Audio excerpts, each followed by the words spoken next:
The Fiji College of Nursing is established to coordinate and facilitate the continuing professional development of Fiji registered nurses under the umbrella body of the Fiji Nursing Council Chairman, the Permanent Secretary of the Ministry of Health and Medical Services, and the Registrar, the Director of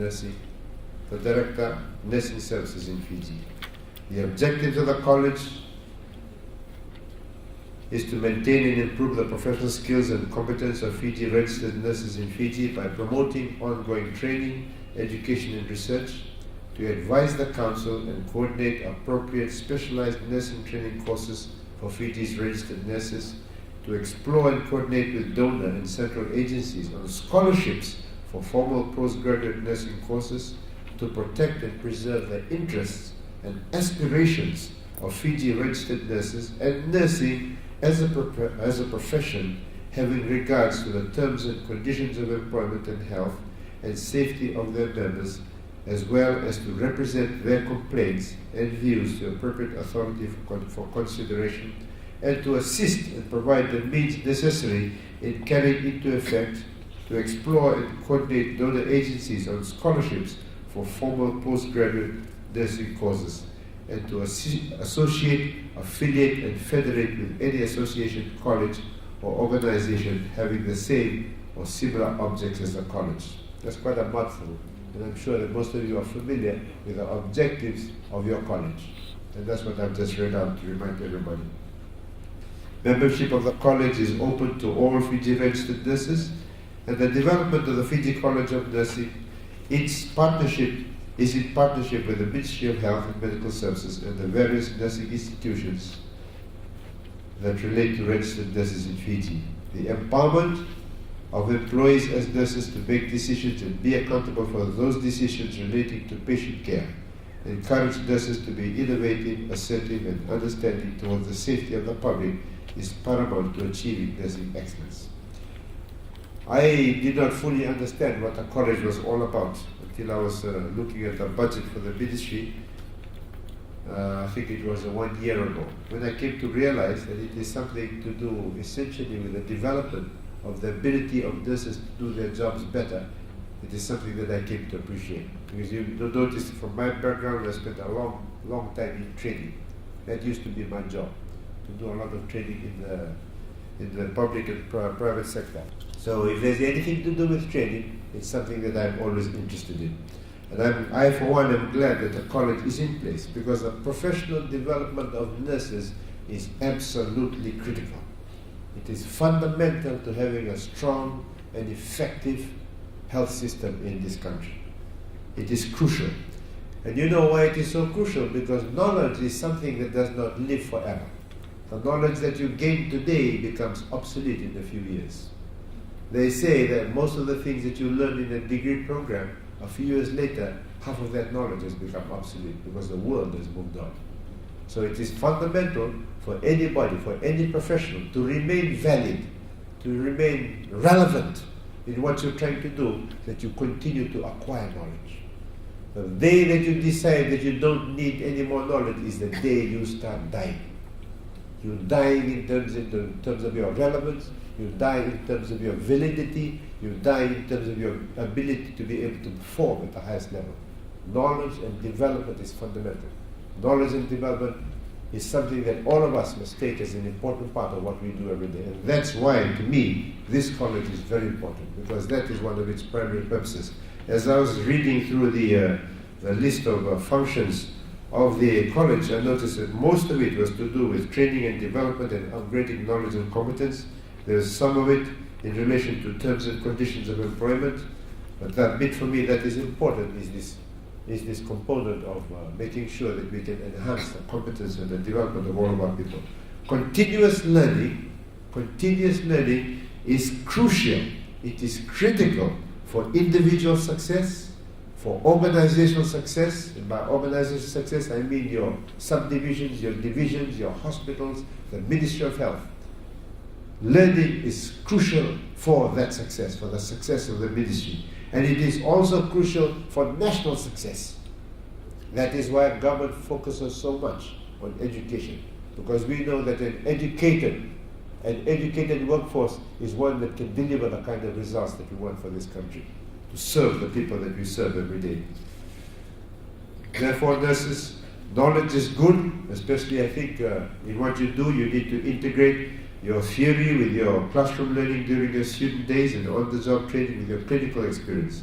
You need to apply your knowledge into practice through your nursing competencies, your continuing nursing education, and continuing professional development points. You also need to always have a good mixture of theory and practice. And I think it's fundamental, it's also important to remember, it's for us as all as individuals, we must develop within ourselves, not just wait for the college, but develop within ourselves, in our individual capacity, a very positive attitude to learning, a hunger for learning, a desire to continually pursue learning, a personal approach to learning. You must all develop your own personal approach to learning. Is learning something that you only get when you come to a college function, or is it something that you can acquire in other ways? Learning is something that we have all around us. By making sure that you are in the company of the right kind of people, you can learn things up there.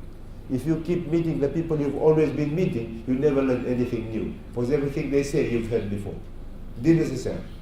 Yes. One way of learning is choosing the company you keep.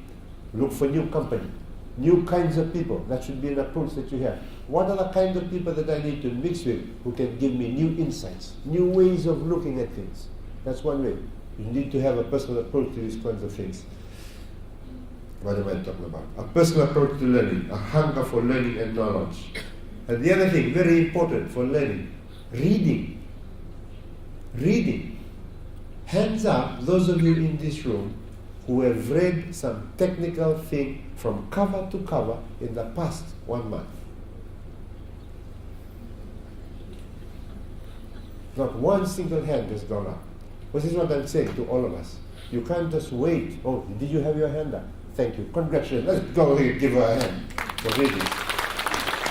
But that's it. You must have a personal approach. What do we read? Do we spend a lot of our time reading stuff that just puts a lot of rubbish into our heads? No, a lot of my children, I'm constantly speaking to them. I'm telling them, why do you do the Facebook? You can do Facebook for 6 hours. And it's all rubbish. A lot of it is rubbish, just coming in and making your brain muddled up and you can't deliver anything. We need to have a personal, focused approach and desire to determine what it is that we should read.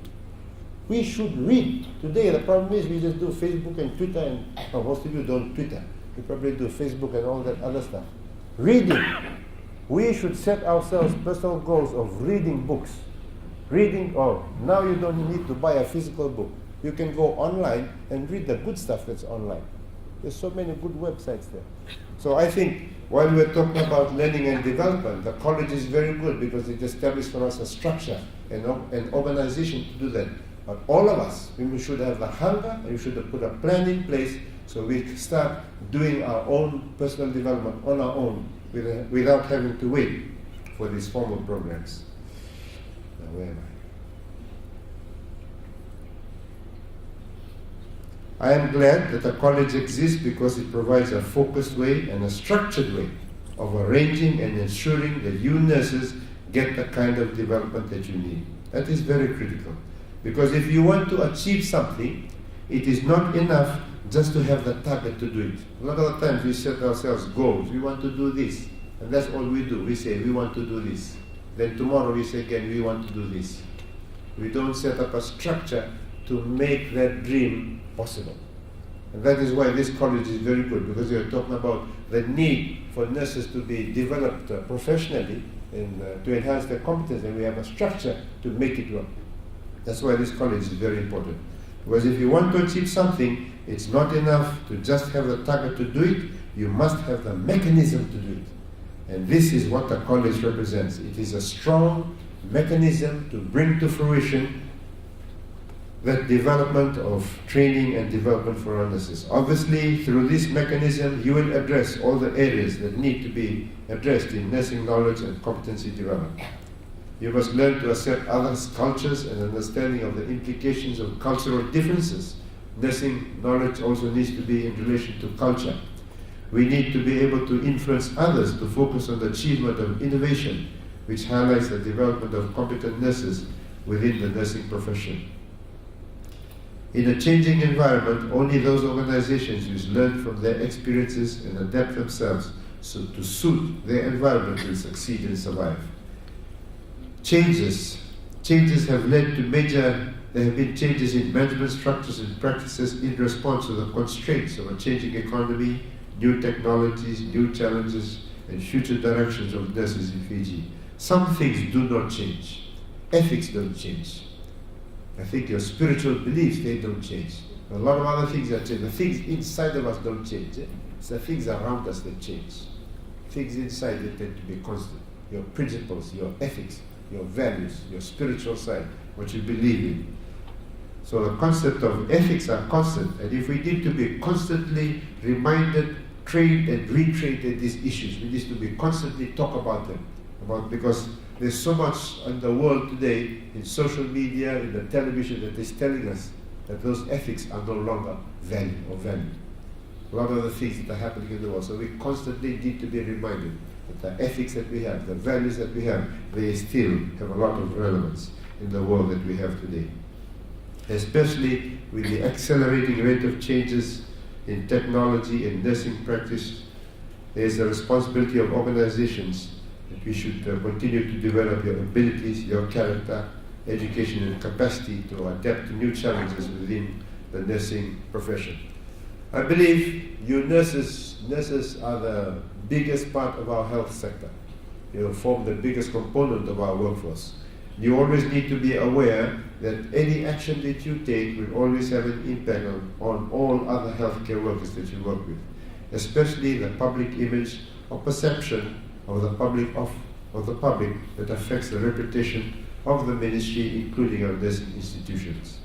I hope that the College of Nursing will nurture nurses so that we can continue to examine ourselves in terms of validity and appropriateness and relevance, something that we must constantly do, to constantly reflect ourselves against what is expected from us by those that we serve. Am I still valid? Am I still relevant? Am I doing the right kinds of things that they expect from me? Nurses must have what it takes to get a good job done. You must have the knowledge, the skills and the competence, and also the attitude of mind. And I think it's that last bit that we tend to get lost on.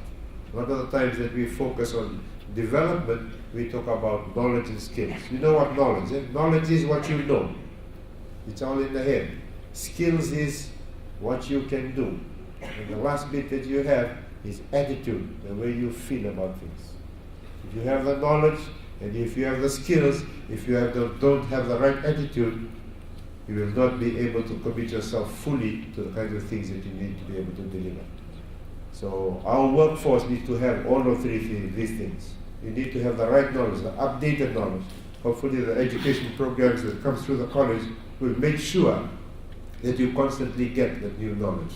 Skills is something that is passed on from one person to another, that it is taught. But the very thing that's is also important, is very, very critical, especially in delivering our services to the public, is the attitude of every single health worker, the attitude that we have. And what we have tried to do in the ministry, we have tried to capture the kind of attitude that people should have in the values that we have for the ministry. These values are some things that should be important to everybody in this ministry. Do you all know what the values of our ministry are?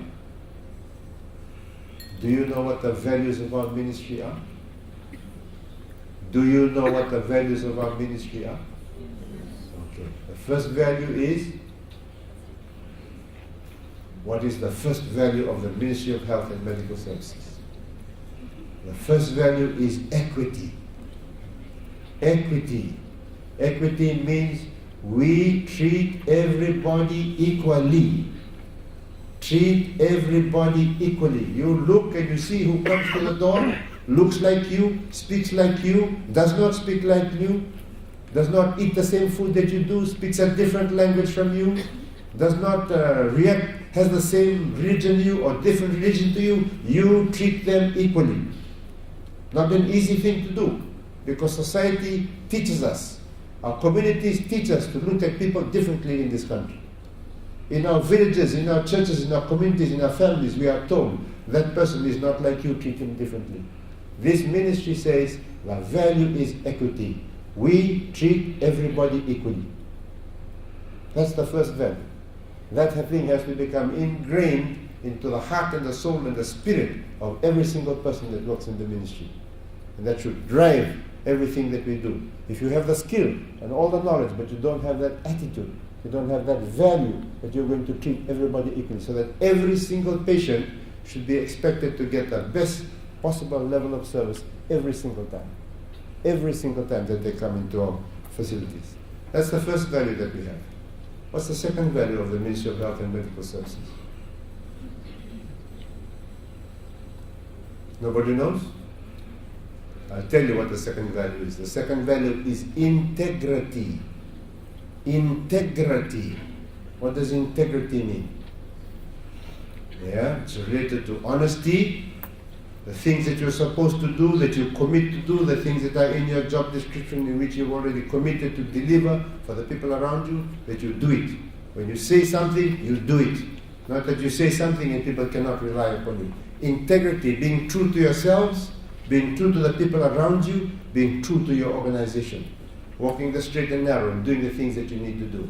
That is the value that has to be reflected in all the things that we do. What's the next one? I've forgotten what the third one is, but I think related to this is one of the values that we have is the respect for human dignity. Very important, and I'm sure this is something that you always must never ever forget that we are here to serve the people of this country. We always respect them as human beings. No matter in what shape they appear in or in what form they appear, we elevate them on a pedestal. We put them above us. We stand below them and we say, we respect you for your being a human being, and we are here to serve you. That one, last one is responsiveness, second last is responsiveness, and the fifth one is our customer focus. So all of these values, they demonstrate the kind of attitudes that we must have as we walk into the service, as we try to deliver service to the people that you serve. And all of these values, they need to be reflected in our formal attire, our physical outlook, our facial expression, the kind of face that we allow people to see when they walk in. I know, I've been around Fiji. I've met a lot of nurses. I can see the places that you work. A lot of you are under a lot of pressure, extreme pressure. There are so many patients. Sometimes I go to facilities where there are not so many patients, but they are way out in the rural areas. They have all kinds of problems.